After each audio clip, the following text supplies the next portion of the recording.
Lovely to see you. Good to see you. I was thinking The Shack, is that the sequel to The Manger? Or somebody said, you could write a self-help book, 7 steps to the porch. Obviously, the book was enormously successful, and I know authors are always a bit dubious about the transition over to film. How was the experience for you? Easy, because I didn't even know that I was going to be a published book. So I never intended it to be published. I wrote it as a gift for Christmas for my kids. And when those first 15 copies that I made at Office Depot did everything I wanted it to do, everything else after that is like, are you kidding? How cool is this? So there was no expectations after that. And I laid the movie down. I had no creative control or anything. And it's at that point, you just trust that whimsy is at work and that God will be kind. And what came out was this fantastic piece of work that so many minds collaborated on. How cool is that? Right. Why do you think the book caught on? I think for a lot of different reasons. 2 big ones. It gave people a language to have a conversation about God that wasn't religious. It was centered in relationship. And it validated our great sadnesses. It came alongside people and it just said, you weren't alone, you're not alone, your tears matter. And so it was deeply human. I think that's probably the single biggest reason why it resonated so deep, is because people can so identify with Mackenzie.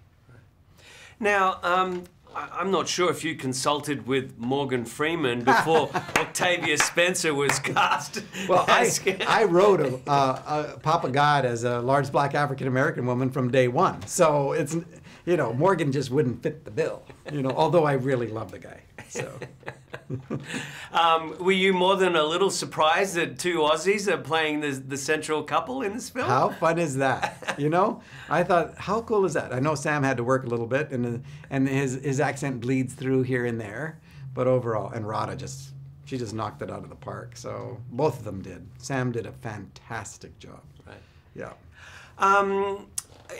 The cast seems to think that the movie is timely because there's a lot of negativity around, and this film offers hope. Yep, I totally agree.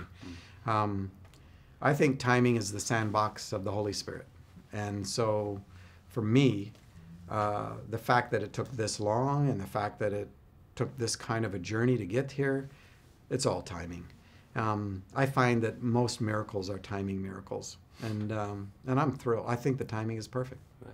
Especially it comes out on 3/3, which is a movie on the Trinity coming out on 3/3. Come on, and that wasn't even planned. I might pick a bone with you about forgiveness, though. Okay, good. Please do. How could you be expected to forgive someone who's done such atrocity? Well, forgiveness is not about releasing that person from the consequences of their choices. Forgiveness is about releasing yourself from holding on to a corpse that's poisoning everybody around you.